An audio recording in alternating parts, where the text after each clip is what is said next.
The night the world changed, it didn't feel like history. It felt personal. I remember the way the air tasted, thick with smoke and fear, as if the city itself was holding its breath. News of war had been everywhere for weeks. Headlines screaming about invasions, missiles, and alliances breaking apart.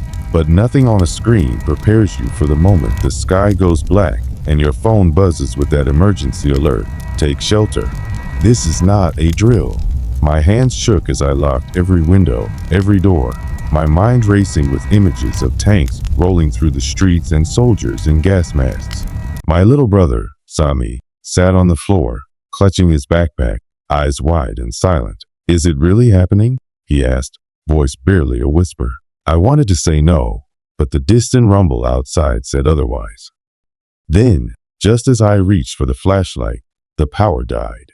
The apartment plunged into darkness, and the only sound was the pounding of my own heart.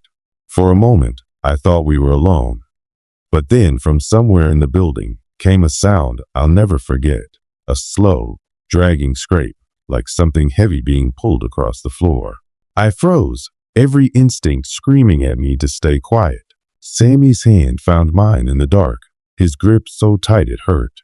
The scraping grew louder, closer, echoing through the empty halls like a warning. I tried to convince myself it was just someone moving furniture, maybe another family barricading themselves in.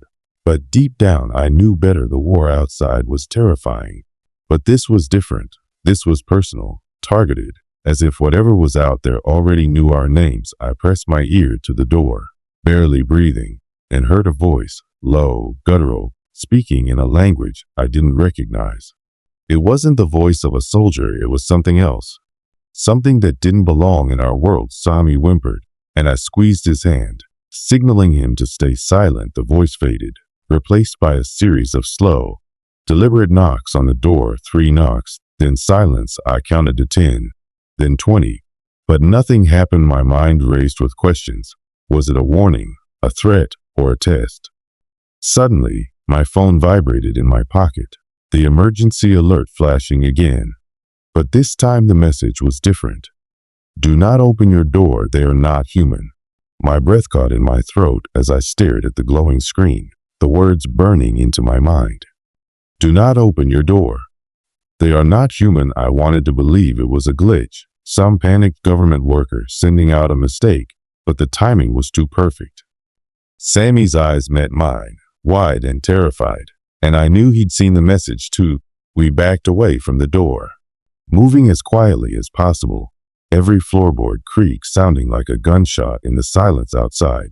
The scraping started again, but this time it was joined by a second sound, a wet, gurgling breath, as if something was struggling to breathe. I grabbed the emergency radio, twisting the dial, desperate for any voice, any sign of normalcy. Static. Then, a faint transmission. "If you're hearing this, stay inside. Do not trust anyone. They look like us, but they're not." My skin crawled. I thought about the news, the rumors of strange attacks in cities across the world, people vanishing without a trace. Suddenly, the knocking returned, faster, more urgent, as if whatever was outside knew we were listening. Sami squeezed my arm, whispering, "What do we do if they get in?" I didn't have an answer. My mind raced through every survival tip I'd ever read, but nothing prepared me for this. The knocking stopped, replaced by a chilling silence that pressed in from all sides. I motioned for Sami to crawl under the kitchen table. Grabbing the only weapon I had, a heavy metal flashlight, we waited, barely daring to breathe. As footsteps echoed down the hallway, they were slow, deliberate, almost mocking. I could hear the faint hum of voices outside, but they weren't speaking any language. I knew it sounded like static, like a broken radio trying to form words. Suddenly, the doorknob rattled, turning back and forth, as if someone, or something, was testing the lock. My heart pounded so loudly I was sure they could hear it. Sammy's eyes were squeezed shut, lips moving in a silent prayer. I wanted to comfort him, to promise him we'd be okay. But I couldn't lie, not now. Then, as quickly as it started, the noise stopped, the footsteps faded, and the building fell silent once more. But I knew, deep down, that whatever was out there wasn't gone. It was waiting, watching. Minutes dragged by, each second stretching into eternity. I strained to hear any sign of movement, but the silence was absolute. Then, from somewhere above us, came a new sound, a metallic clatter. Like something crawling through the air vent, Sammy's eyes snapped open, and I could see the terror in his face mirrored in my own. I motioned for him to stay put and crept toward the hallway. Every step deliberate, every muscle tense. The emergency radio crackled again, a new voice breaking through the static. If you're in a high rise, get to the lowest floor. They're using the vents. My blood ran cold. We lived on the 6th floor. Suddenly, dust rained down from the vent above the bathroom door, and I saw a shadow flicker behind the grate. I grabbed Sami and pulled him toward the stairwell. Praying the door wasn't blocked. As we reached the hallway, I heard a scraping, metallic sound behind us. Something was forcing its way out of the vent. We bolted for the stairs, the echo of our footsteps swallowed by the darkness. But as we reached the landing, a single, pale hand shot out from the shadows, blocking our path. I yanked Sami back just in time, my heart slamming against my ribs. The hand was wrong, too long, too thin, the fingers bending at unnatural angles. It groped blindly, searching, the skin stretched tight over bone. Nails clicking against the metal railing, I pressed us flat against the wall. Barely daring to breathe, the thing's head emerged next, eyes black and empty, mouth hanging open in a silent scream. For a moment, it just stared, as if it could see straight through me. Then, with a sudden jerk, it retreated, vanishing into the darkness as quickly as it had appeared. I didn't wait to see if it would come back. We stumbled down the stairs, every step echoing in the empty building. On the 3rd floor, we heard voices, real, human voices, arguing in frantic whispers. I hesitated, torn between the terror above and the unknown below. Sami tugged my sleeve, eyes pleading. "We can't stay here," he whispered. I nodded, forcing myself to move, but as we reached the 2nd floor, the emergency radio crackled again, this time with a single, chilling word: run. We didn't need to be told twice. I grabbed Sammy's hand, and we sprinted down the last flight of stairs, the radio's warning echoing in my mind. Behind us, the building erupted with noise, doors slamming, glass shattering. Inhuman shrieks bouncing off the concrete walls. I risked a glance back and saw shadows moving in the stairwell. Too fast, too many limbs, crawling and twisting in ways that made my stomach turn. We burst into the lobby, breathless, only to find the front doors chained shut from the outside. Panic clawed at my throat. Sami pounded on the glass, but the street beyond was empty, the city swallowed by darkness.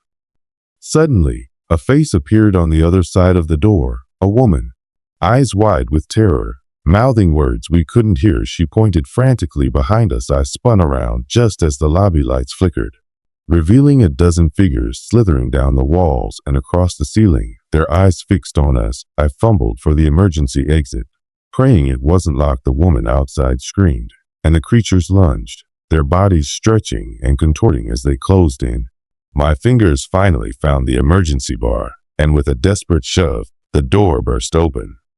Cold night air hit us like a slap, and we tumbled out onto the street, the woman grabbing Sammy's arm and pulling us away from the building.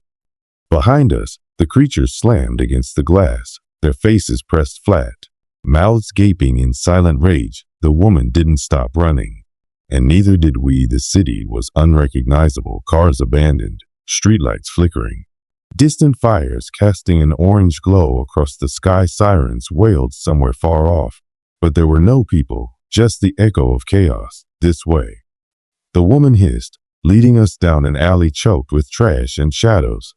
We ducked behind a dumpster as a military drone buzzed overhead, its spotlight sweeping the empty streets. I tried to catch my breath, but the woman grabbed my shoulder, her eyes wild. "They're everywhere. They're not just in the buildings. They're in the sewers, the vents, the wires. They're hunting anyone left," Sami whimpered, and I pulled him close, my mind racing. For the first time, I realized the war outside was nothing compared to the war inside the city, and we were right in the middle of it.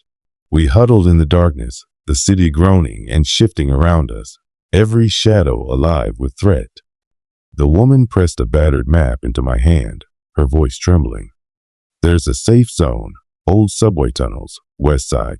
If you make it before sunrise, you might survive. A distant howl echoed through the night, followed by the skittering of claws on concrete. I looked at Sami, at the terror in his eyes, and knew we had no choice. We ran, hearts pounding, chased by the monsters that war had unleashed, and as the first light crept over the ruined skyline, I realized surviving the night was only the beginning.